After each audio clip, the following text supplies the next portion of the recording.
তারা ডলার পাঠাচ্ছে কিন্তু তাদের যে প্রণোদনাটা দিচ্ছি সেটা কিন্তু আমরা বাংলা টাকায় দিচ্ছি। সেই জায়গায় আপনারা কোনো উদ্যোগ নেবেন কিনা? দেখুন, টাকা ডলার দুটোই আমাদের জন্য মূল্যবান। আমরা যদি মনে করি যে বাংলা টাকার কোনো ভ্যালু নাই, তাহলে we are in the wrong way, thinking wrong way. আমি মনে করি যে টাকার মূল্য অনেক। টাকাতে আপনি 10-12% ইন্টারেস্ট পাবেন, ডলারে আপনি পাবেন 4-5%, 6%।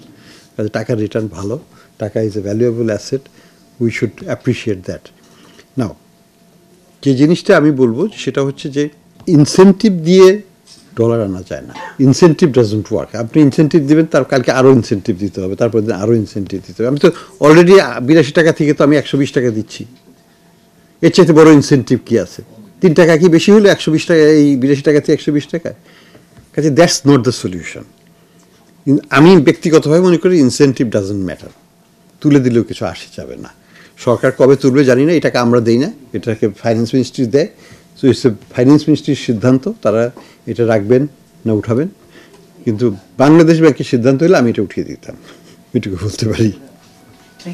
বর্তমানে রিজার্ভ আগের মতোই আছে, আমরা এখন কোনো রিজার্ভ বিক্রি করছি না।